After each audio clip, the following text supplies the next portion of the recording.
Today on the show, I'm honoured to be joined by the wonderful Rob Romance, who is the host of What I Tell My Younger Self podcast. So, hello there, Rob. Hi, how are you, Shelley? Good, thank you. Good. How are you doing? I'm doing very well, thank you. Fabulous. Speaking of fabulous, I love your story. It's really different. So, please take us back a few years. I won't say many years, a few years to your childhood. Well, I'm 37, so it seems like many years, but it was a rough beginning for me. It started very young, about first grade, or I like to think about 7 years old. I got bullied a lot on the school playground. Didn't know how to make sense of it because of my age and my understanding of the world. And so without that ability to think about it rationally, I didn't internalized it. And it really, in a quick way, took me down. And I didn't know what depression was. I didn't know what suicide was at that point in my life, and thankfully so. But at 7 years old, I just didn't want to be here anymore, and it made it very difficult. And as you can imagine, starting that young, it kind of followed me along with life and caused other problems, if you will. I was very antisocial. I was very introverted, had trouble, speaking to people. It just, it put a big detriment on my life very young. And so that made it very hard for a kid to get through. So, Yeah, 7 is really young. I was just thinking as you were speaking, like we have four children. We've got like a 6, 8, 10, and 14-year-old. And you're thinking, thankfully, as far as I'm aware, they're not bullied, but, they wouldn't, as you say, have that awareness around themselves or depression or mhm. suicide. So, how long did you sort of go along with this bullying? It was manifesting in your mental health. How long did you go before something was realized? The bullying lasted through elementary. So what would that be? About fifth or sixth grade, right? So that was a long time. It just kind of compounded, kind of added to the stress, if you will. Once I got to fourth grade, I believe, then school started to become real, right? They start testing you, they start grading you. It's no longer just coloring on a piece of paper. And so what happened then was I wasn't very good at school. It was hard for me to focus, and maybe it all tied into the depression, I'm not sure. But I started to fail in school. I was getting D's and not passing my exams. And so my teachers would send these home with me, and then my parents would be upset with me. And rightfully so. No one wants to see their children fail. But you add that on top of the bullying issue, and all of a sudden I was completely broken, because now, whether I'm on the school playground or at home, I'm very sad, because my parents were also, and again, they were just being loving parents. I don't blame them for this, but they were coming down on me too, and I couldn't handle it. And so it really compounded into a very dangerous situation for me. Now, again, the idea of not knowing, kind of understanding depression and suicide, was actually a blessing for me, because then I had nothing to act on. But the feelings were real. And I just, even now at 37 years old, just talking about it, it just kind of brings back those emotions. And the good news was, once I learned how to focus on school, whether it be just kind of development or maybe, just my efforts, I'm not sure, but about fifth and sixth grade, I started getting good marks, and I got on the honor roll, and my parents were happy. So that was at least 50% of the problem was solved by me doing good in school. And so that was a driver for me to keep going. And then once I got out of elementary school and I walked away from those bullies, things kind of changed from there.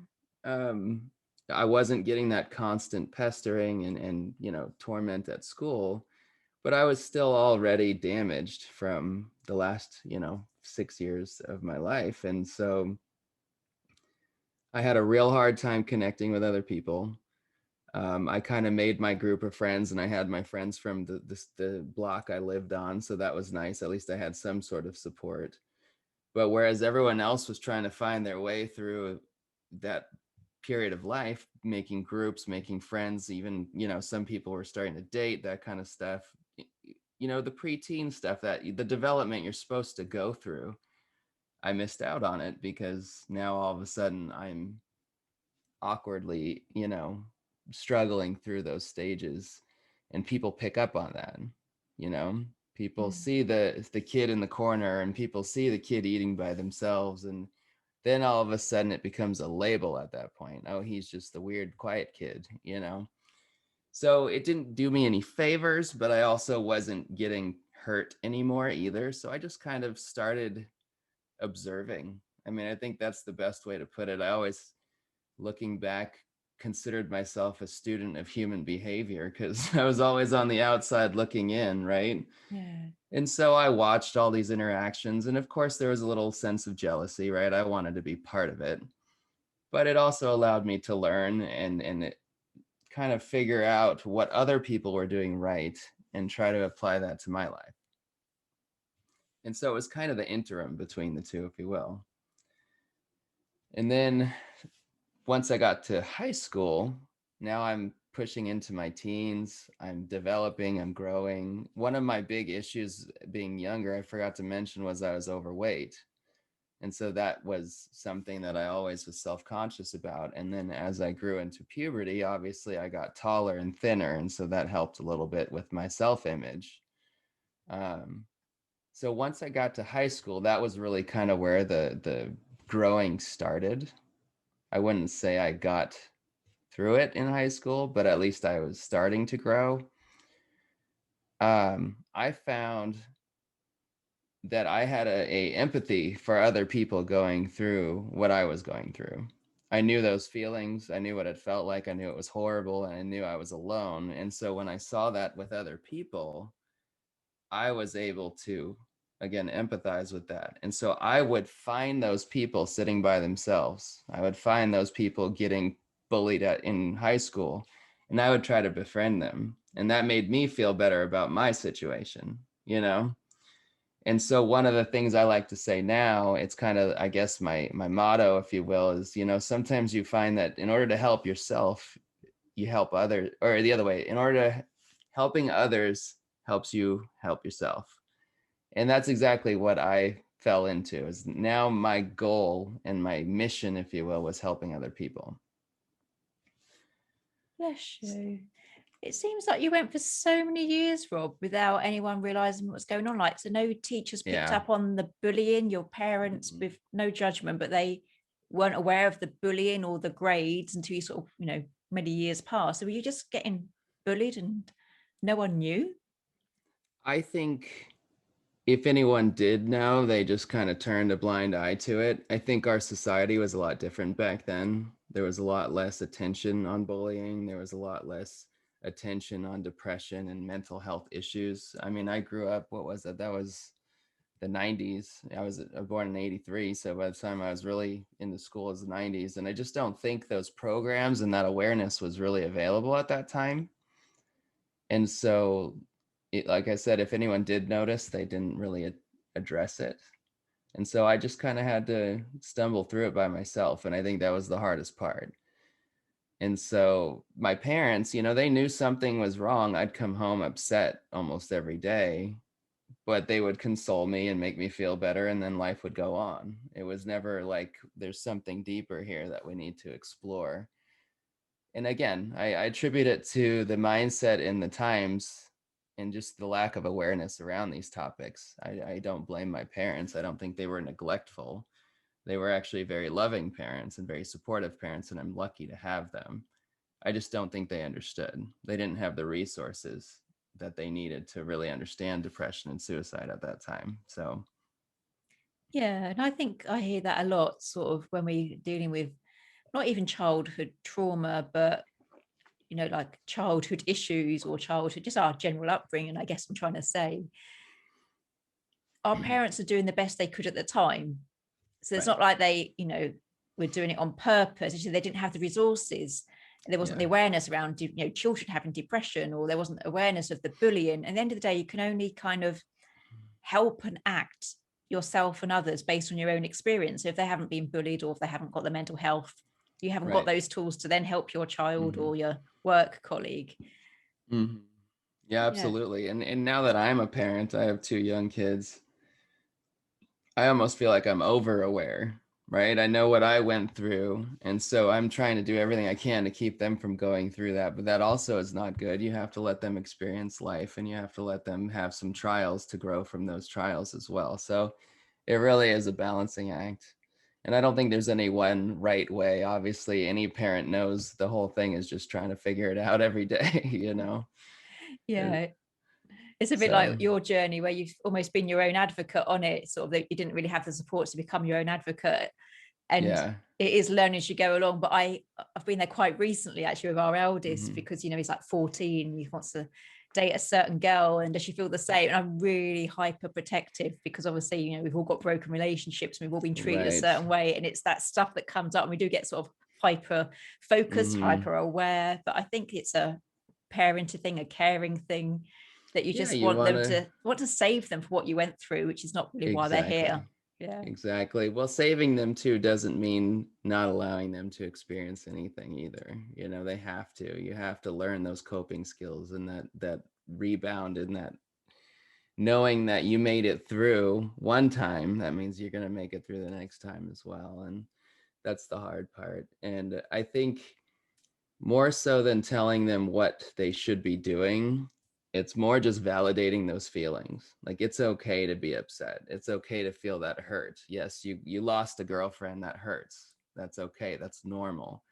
But you're also going to get through that, and it's going to be okay. And I think that's kind of where we as parents owe it to them not to force their hand out of dangerous situations. Obviously, safety is an issue, but as far as emotional, but more so just guide them through those emotional journeys, because they're going to happen. It's part of being human, you know?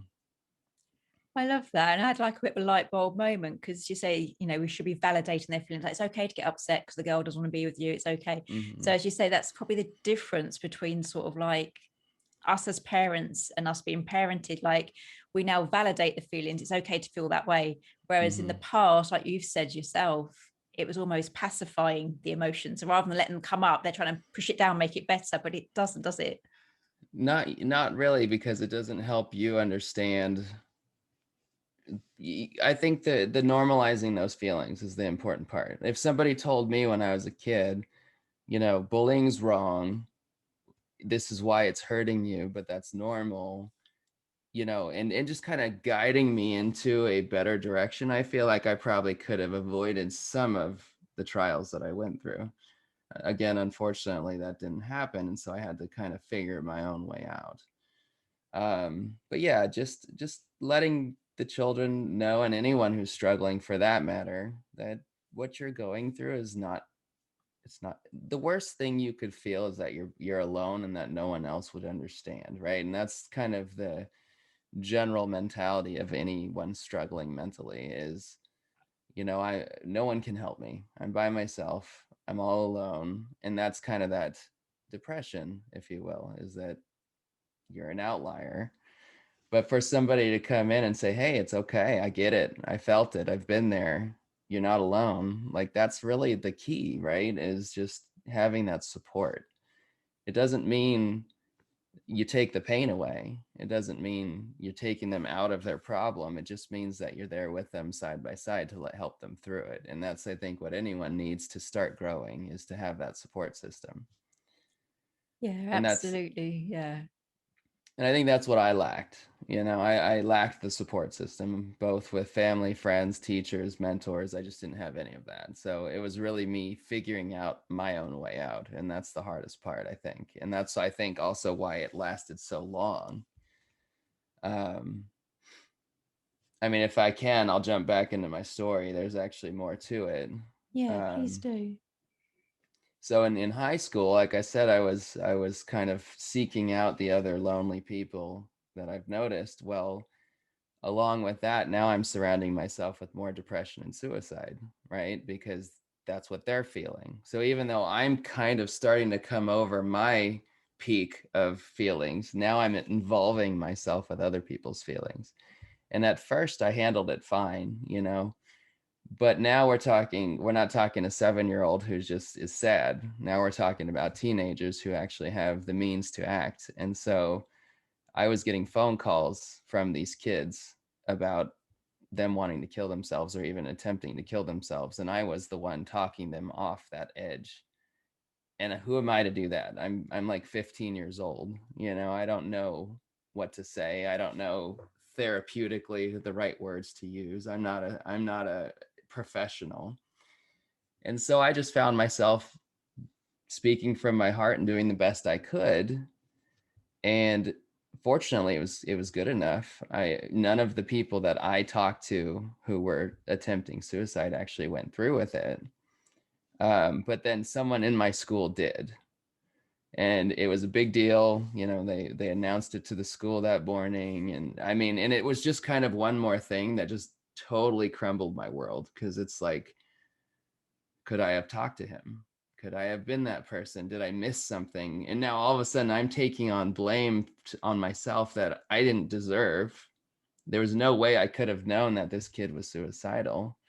But being my mission at the time, I just kind of, now I felt like I let him down, which is interesting because, again, I had no responsibility to that, but I took that all on my shoulders, and it actually broke me down again.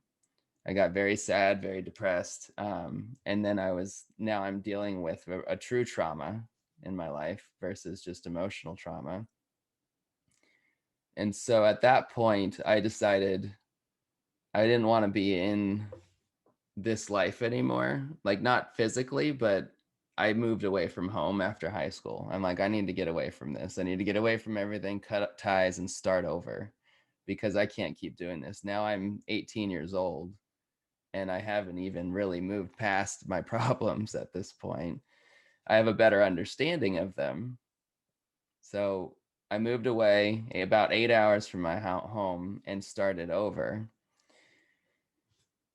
And then at that point, as everyone knows, teenagers feel like they're invincible. And now I don't have any parents or rules surrounding me. Then my coping mechanism became alcohol. And I became a pretty serious alcoholic. And in a very social atmosphere, I joined a fraternity. So it was all fun and games until it started to become my answer. And then every time I got upset or depressed, which was often, I turned to alcohol. And as you can imagine, that became very dangerous. So, long story short, it was probably, I feel like my turning point was 24 years old. Once I got to 24, my friends were graduating college and moving on with their careers, and some of them were getting married, and some of them, or close to getting married, and all this stuff, they all started developing, and I felt like I was just standing still. And so it was really kind of a moment where it's like, okay, I got to get my life together. I haven't, I'm 24 years old. I'm still in college. I'm still, have no idea what I want to do with my life. It just seemed like I was so lost, and I had the maturity, the mental maturity at that point to understand what my situation was. And so I really turned myself around at that point. So it was interesting. It was an interesting journey. So was the turning point purely watching others again? Because you've done a lot of observation in your life, it Hmm. seems. But Yeah. was it observation again of people moving forward onto the next chapter? That was a big kind of scared sober moment for me, if you will, because here I am still, one, drinking a lot and partying a lot and having fun, if you will, quote unquote, while everyone else was actually being responsible and moving on. And so it made me realize what I was missing. I'm like, wow, I gotta figure my life out, because it's leaving me behind. And so it was an interesting, like, thought process. Just seeing everybody else leaving my life was like, I spent so much time by myself, and then I found this support system, and then now the support system's leaving. And so it made me feel alone again. And so I think that was my big, like, okay, I got to do something here. Um, the other thing I forgot to mention, which is interesting because it really was the big turning point in my depression, I met a roommate in the dorms at college, and he was the one who actually, Mr. Fraternity, he dated all the girls. He's very popular, right? And here I am, Mr. Quiet, introverted, wouldn't talk to anybody. Well, he moved into my room, And you can imagine, I mean, polar opposites of roommates. And I always felt like I kind of wanted to be him, right? Because he had Mm. everything that I never had. And he was very friendly and we befriended each other. But every time he would leave to go, I don't know, socialize, he would ask me if I wanted to go with him. And I'd say no, because I was very scared and I was very unwilling to take that first step forward. And after probably a dozen no's, he finally didn't accept no for an answer. And he picked me up. I was a very big computer gamer. So I was sitting at my computer playing my games, and he picked me up in my computer chair, like literally in the chair, and walked me out the door. And that was another moment of realization that, you know, up until then, I had very little self-worth. I didn't feel like anyone wanted to be my friend. I didn't feel like anyone wanted to date me. I didn't feel like anyone wanted to be in my life. I just kind of felt like this is it. I'm just going to be by myself. And so to have this guy, I mean, literally probably knew me for 6 months, right? He didn't know me enough to really love me like that. But that's exactly what he did, is he showed me that he cared enough to force my hand a little bit and say, hey, I want you to be with us. I want you to be part of the group. I want you to be friends. And it was just a very big moment for me to realize that people do like me. And most of my confidence and self-worth issues are my own. It's a projection that I'm putting on myself. It's not something that other people are putting on me. And so that realization was another turning point for me to just kind of get out of my funk and say, hey, I'm worth it. People do appreciate having me in their lives. And I need to explore this. I need to develop this. So it's an interesting journey. Yeah, no, I love that. I'm a great believer like in synchronicity. And I think people come into our life for, a reason, a season, or a lifetime. And I just think the reason there was so clear. I mean, it's Yeah. almost comical, like this, popular guy, drinking around, Mm-hmm. sleeping around. And he's just like, right, Yeah. I'm getting the gaming chair and you're coming with me, and it's just like, it's humorous, but the power, is a real turning point. Yeah. You've been Yeah, it feeling really so is. alone. Yeah. Yes. I mean, and that's the thing, and that's kind of my message to anyone else who's kind of struggling right now is, you got to keep trying, you got to keep moving on, you got to keep going forward because you never know who's going to come into your life.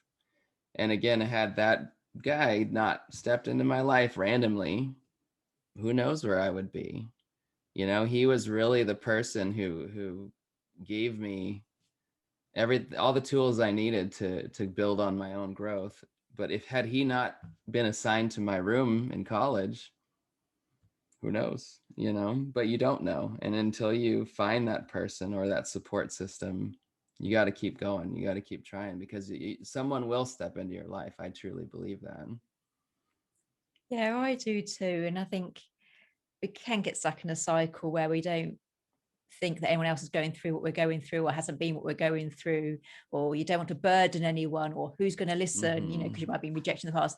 And it is a dangerous cycle we get into. And it is, you talk about self-rejection, we can put that sort of negative idea. Mm-hmm. But I think when we have a support, whether it's a friend, a stranger, a professional counselor, a doctor, a roommate, Yeah. that it just takes one connection. You can have like 20 no's and rejections, but it just takes one person and you're Yes. back on your game. So as you say, just keep going. Mm-hmm. And those rejections and those no's at first, I mean, they're going to hurt. They're going to make you feel like you're never going to find that one yes, or you're never going to find that person you need, or that relationship, whatever it might be. You're going to feel those feelings, and that's totally valid. But a lot of the sadness, the hurt, the defeat, the unwillingness to go on, I'm careful saying this because I don't want people to think that I'm downplaying the seriousness, but it really is in your head. You are placing those feelings on yourself. And I promise you, not everyone's going to like you. Not everyone's going to accept you. That's life. But I promise you, the majority of people that you sit there and go, kind of speak for them, if you will, like, oh, they're not going to like me, or I can't say hi to them because they'll tease me, whatever it might be, you're projecting that on them without giving them a chance. And more often than not, if you just gave them that little chance, you'll realize how typically your thoughts are not correct.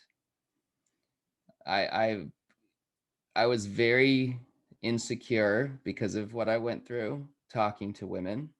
That was very hard for me because, again, I mean, if I can't make friends, how am I going to get a girlfriend? You know, it's like, that's a huge step.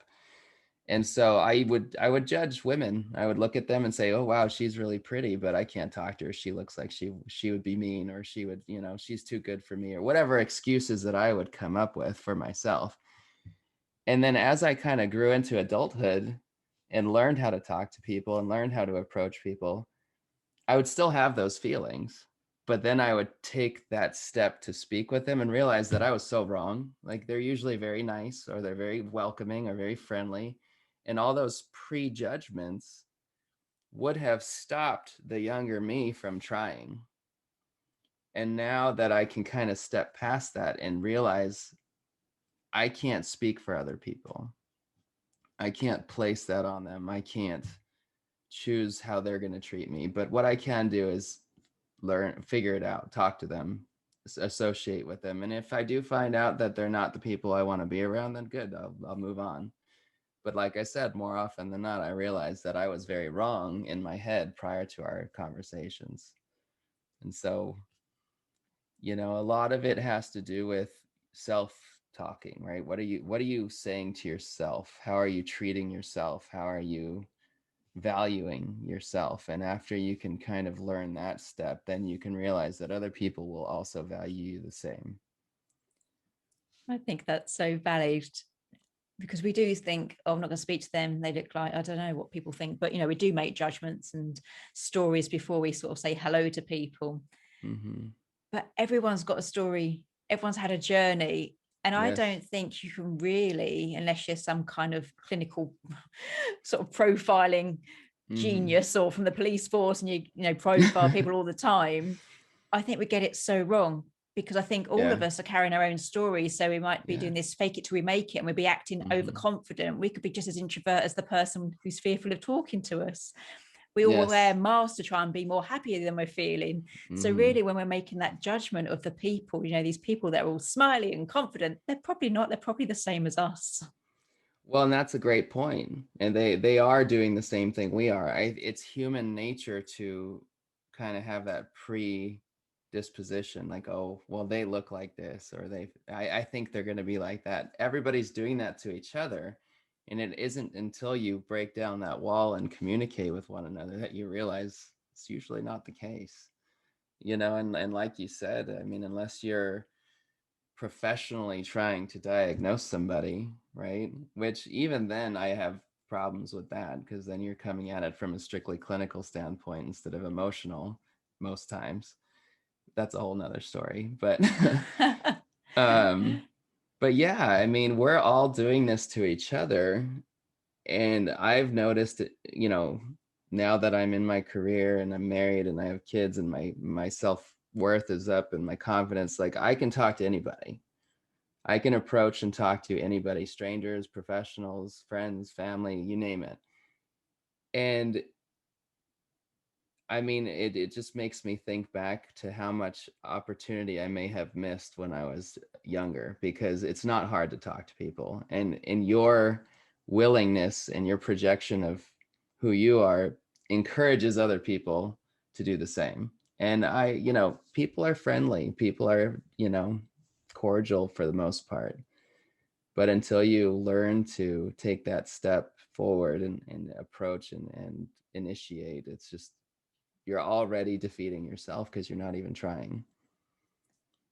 I love that. I was just thinking something, and you said exactly what I was thinking. It's like, just how many missed opportunities we had because we Mm-hmm. thought, oh God, they look a bit snobby or a little bit grubby, whatever you think, I don't know. But, Yeah. you know, all Yeah. those moments where you stop that opportunity, you stop that spark, you stop that opportunity to grow or to be more courageous or to know they're not for you, are for you, because we do get in our own way day after day after day. And I'm thinking now, like sometimes I think, oh, I'll go and speak to them, you know, not in a business sense, but as you say, at school, college, uni, supermarkets, post offices, all those moments we could have. And we don't, do we? Yeah. No, we don't. And unfortunately, the way society has developed and life is right now, it's seen less and less. You know, people don't just say hello and how's your day and, you know, that cordial conversation, just the idle chit chat. You know, you don't need to be friends to ask somebody, hey, you having a good day? You know, and it's unfortunate because I feel like we as a society, communication is breaking down. You know, now it's emails and text messages and nonverbal communication, which, as we know, as not only podcasters, but you know, you use video, that nonverbal communication is so important. The smile, the shoulders, you know, how they're standing and how they're approaching you. You don't get that through a text message or Facebook or, you know, all the stuff that people are using to talk to each other now. And I think it's harming us more than it's helping us. It's so And so, true. Yeah. mhm, I think of my daughter, she's 10, just put in context for the listeners, she's 10 and she's recently got her first mobile phone ready for starting secondary school to make sure she can text us and mhm, anything. And she gets really easily offended yeah, by text messages. It's like, but you can't hear a tone to it. You know, you could just see flat words. And it's like me, if I'm on social media, you don't really know that I've got a sense of humor because it's just flat words on a right, Facebook page. And it is that, as you say, mhm, it's the flatness. You can't get it in a text. It is that communication. Do you know what I mean? Like people mhm, might, I mean, you don't have no idea what I sound like if you just saw a Facebook post. My daughter doesn't really know if her yeah, friend's having a joke because it's a text message. And the communication's kind of flat, isn't it? It's quicker. You can send a text, you can send an email to, you mhm, know, from here to Australia, but it does lack something. absolutely. And I, within my trials, excuse me, have become, I find humor in verbal communication, whether it be sarcasm or just being crass or, you know, just kind of, I mean, anyone who read my words would think I'm the biggest jerk in the world because I'm just joking, you know. I'm like, "Oh, is that so? Oh, is that, you know, oh, you think that, huh? That's interesting." And without the tone, without the smile, without the, you know, the shoulder nudge, you wouldn't know that I'm kidding. Yeah. But that's who I am, and anyone who knows me understands that. But if I'm talking to somebody, you know, like let's say I was a teenager again and I'm just shooting my texts around to, you know, my friends, they might, like your daughter might get offended by that because they're like, well, why is this guy being such an a-hole? It's like, you know, that's not the context, but you'll never know that through just written, you know, messages. And that's, it's going to be harmful, especially to our youth, I think, because they love it so much. But yeah, something as simple as okay. Well, is that okay? I don't want to talk to you anymore. Yeah. Okay, I'm upset with you. Or is that just okay? I'm jumping in the shower and I don't have enough time to write anything else, but I'll see you in a minute. You know, like it's just lost, you know, and I get it. It's hard. Yeah. It is We funny. actually, go ahead. No, I think it is funny. I think it was the word okay that upset her because she was having a conversation with text with her mates and they said okay. So then to her, that was really abrupt. Why they're not speaking back to Mm-hmm. me? But she said they could have been going for a shower. The mum probably saying, get off your phone, you've been on it too long, or okay, end a Right. conversation. We don't know. But I think maybe, you know, it's not about how we miss those opportunities from not approaching people and speaking. But I think we often lose opportunities and friendships from people misinterpreting as well. Goes kind of two Right. ways. Right. And it goes back to kind of originally what we were talking about. It's your inner dialogue, right? It's you saying, oh, well, what do they mean by this? Do they mean this? Well, how about you talk to them and figure out what they mean instead of fill in those blanks with all the negative thoughts you might have in your head. I truly believe we as human beings tend to fill in the spaces with the worst possible scenarios. I just think, because that's what we're afraid of, right? We're afraid of the negative. So we assume the negative, but more often than not, you'll find out that it's the opposite. You just got to explore it a little more instead of letting that inner monologue say, hey, this is what's happening and it's bad and you need to be upset about it. It's hard these days. Yeah, I think it's hard, even like generational, because I still think we act a lot on all the experience we've had to date. That whole subconscious mind sort of thought, right, I've got this belief stored and that thought, Yeah. and so we're always kind of acting from where we were, not where we're going. Mm-hmm. It's, again, I say this a lot and I hate to, beat a dead horse, but it's human nature. We focus on what we're afraid of. We let those fears drive our thoughts. We let those fears drive our actions. And it's not necessarily a healthy thing because you're often not correct with what you're afraid about. And so the lack of knowledge typically is what causes that fear, no matter what the situation is. And so enlighten yourself, learn about it, fill in those blanks with facts instead of opinions in your own mind.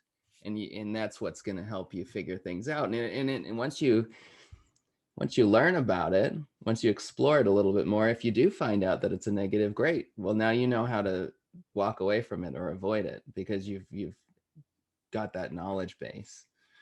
And so it's not a bad thing. A lot of people consider rejection and hurt and all that as bad. And in the moment it hurts. I mean, it's painful. That's not good.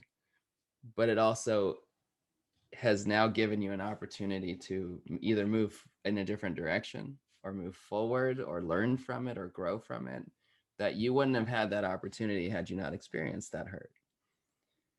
So I love that. I always remember, I don't know what happened. I don't know if I'd gone for a job or was after a certain opportunity, but you get these little cute moments, those sort of synchronicities, if you will. And on Facebook, it came up, it's not rejection, it's redirection. And it stuck with me, Rob, and I love it. that's perfect. Yeah. Yes, that's perfect. I try not to regret my past because I often say that I am who I am today because of it. So there's nothing to regret. But that doesn't mean I don't question what I had done and whether or not I could have done it differently.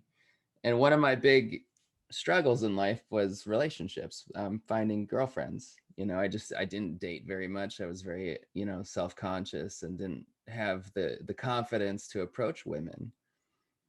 But now I sit here and go, how hard is it just to say, hey, I like you. If the feelings aren't mutual, great, but let me know so I can move on with my life instead of sitting there going like, oh, should I talk to her? What if she doesn't? What if, you sit there and question for a week and then all of a sudden it's awkward, right? But it's not a difficult conversation. And if she says, oh, I don't feel like that. Okay, great. Now now you can move on. Now you can look elsewhere instead of just dwelling on it. And I often find myself reflecting on that and just how many opportunities I may have missed just because I held myself back from even asking. And all it is a simple conversation. And the other thing about it, here's the other, and I think maybe this is a male mindset, so you can tell me otherwise. But the other thing about it, like especially approaching people and women, it's what your friends are going to think, right? You got this group of guys around you or girls in your case, and what if you walk up to them and they reject me and now all of them see that and oh my gosh, I would be so embarrassed. Well, who cares what they think, right? I mean, that's another lesson that I had to learn. It doesn't matter what anyone else thinks.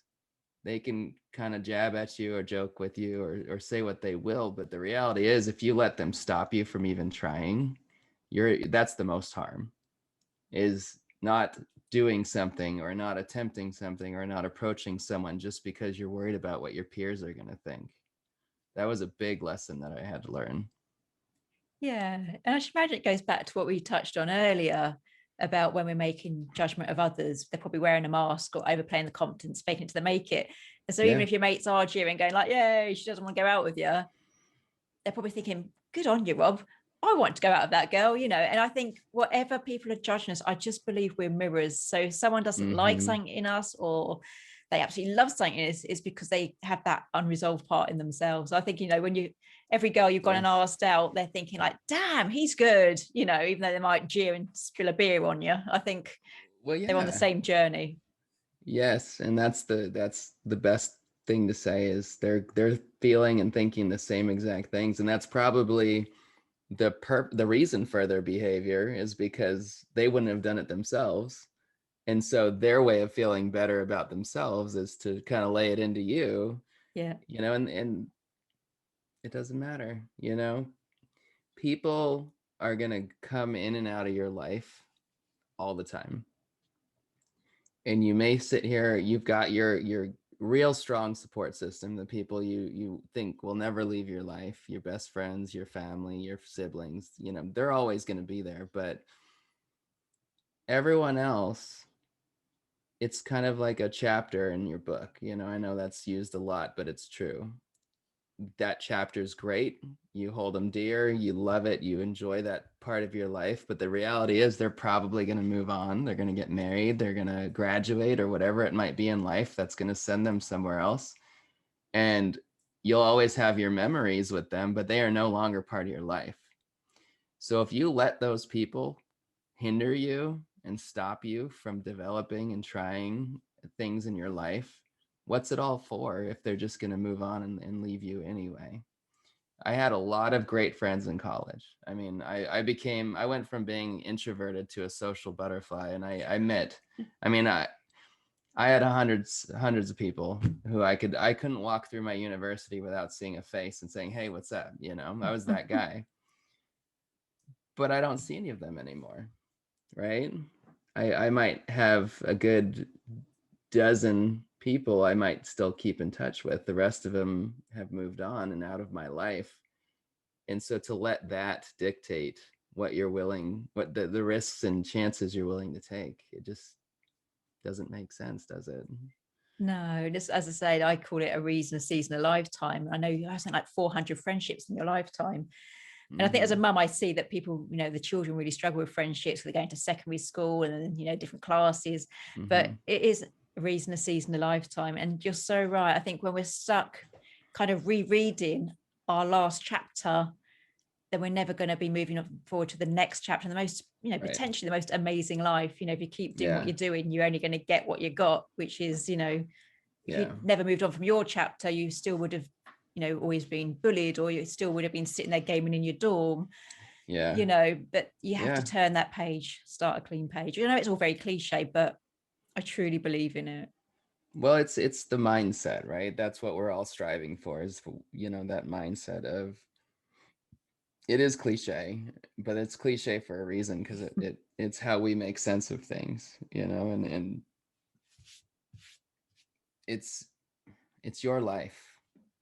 It's your it's what you get out of it. It's what you want to get out of it. It's not what anyone else wants you to get out of it. And that's the hardest thing, especially now with peers and pressure. And we all went through it, especially in the teenage years. You're so impressionable and you want to make friends and you want to be cool and all this stuff. And that's, I get it. That's normal, but take those opinions, take those judgments, whatever you want to call them, and you can reflect on them, but don't let them hinder you.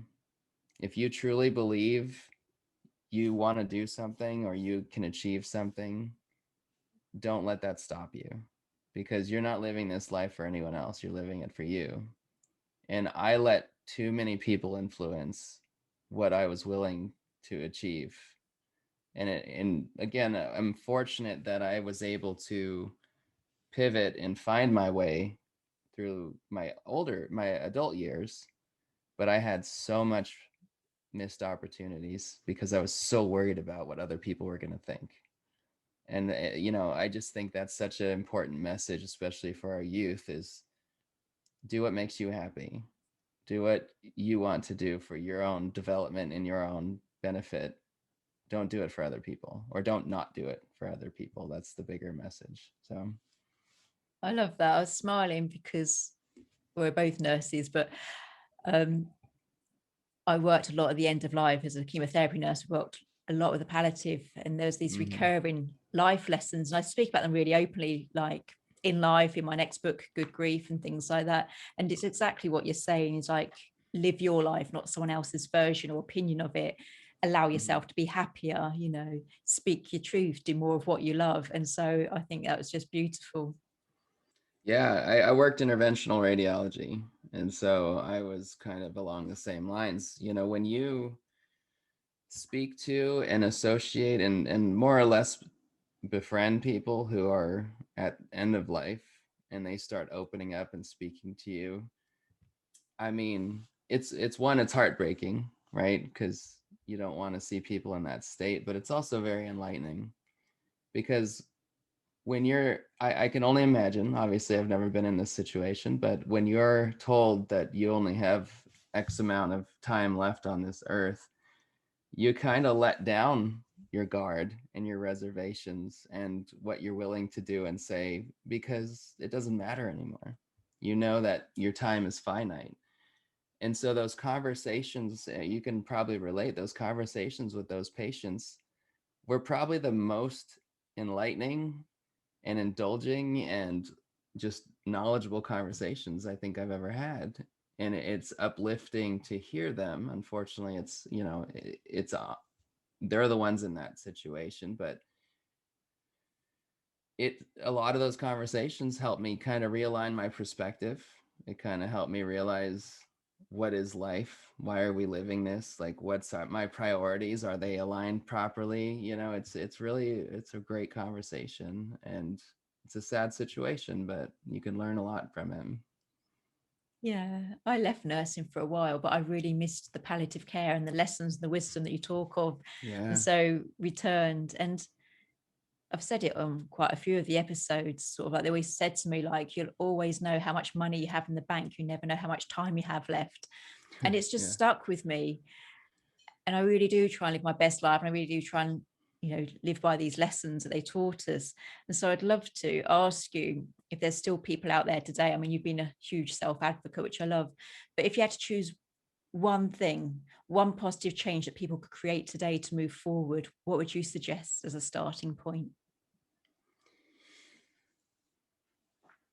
I would say, don't, and in this, it sounds easier than it is. I understand that.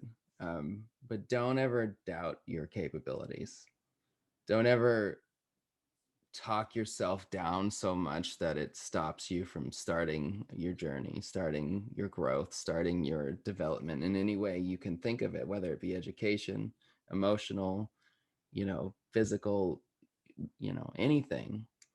We are the ones who keep ourselves from starting that task, and in that first step, the step over the line saying, I'm going to do this today, is always the hardest.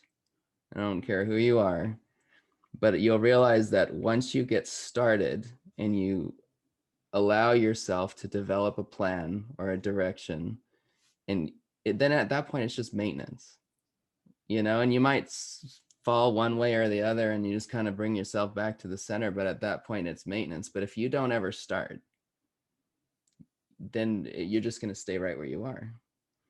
And I think, to what we're speaking to, for me, that was an emotional stunt. I would not allow myself to accept my who I am, allow people to step into my life. I can't tell you how many people in the beginning I turned away just because I didn't want to feel that pain again, but they weren't even approaching me with pain. But it didn't matter to me. I had a wall and I said, you're not getting through this wall. But had I just taken one step around it and allowed just a little bit of support and a little bit of friendship and a little bit of love into my life, it could have made all the difference. But I kept myself back. And so I guess to sum it up, just take that one step today, whatever it is, whether you want to start working out, whether you want to start eating healthy, whether you need to speak to somebody emotionally, whether you need to get help, whether you need to seek a professional, whatever it might be, take that step today. Don't wait. Otherwise, tomorrow you're going to be in the same place you are today, and the next day, and the next day, and nothing will ever change because you won't allow yourself that first step. And it's hard. I get it. I'm sitting here talking like it can be, very easy to do. It's not easy to do, but I promise you, you start now and you will thank yourself later. I've got goosebumps. I feel I should say something profound as a podcast host, but what Rob said.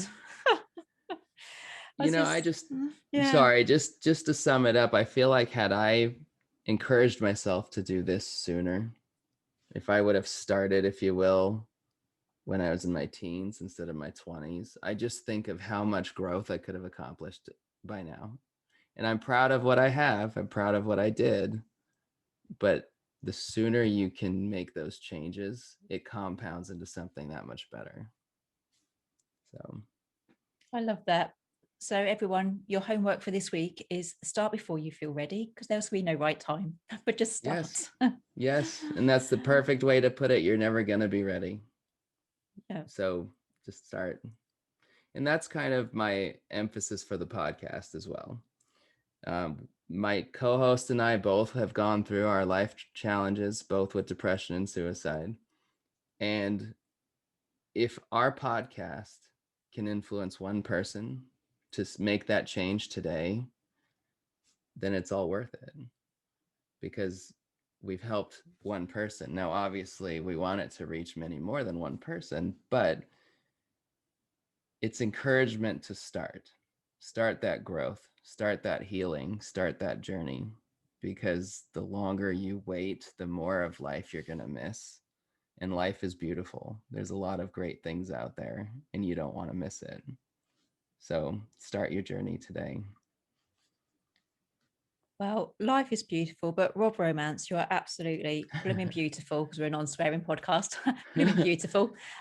Thank you so much for sharing your journey, because we can tell it's not been an easy journey, sort of, from the childhood, the teenage years, the 20s. So thank you so much. It's going to resonate with so many people, I think parents with children, teenagers themselves, people in their 20s, people in their 30s, 40s and beyond. So thank you so much for joining us today. You're welcome. And thank you for having me on. It's been a great conversation.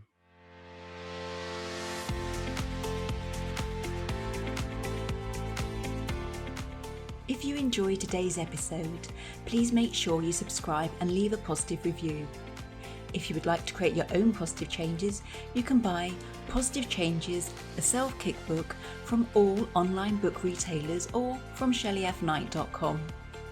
If you need a dollop of positivity until the next episode, come like and follow us over on Facebook at Shelley F Knight, Life Goes On. As always, I've been Shelley F Knight and you've been amazing.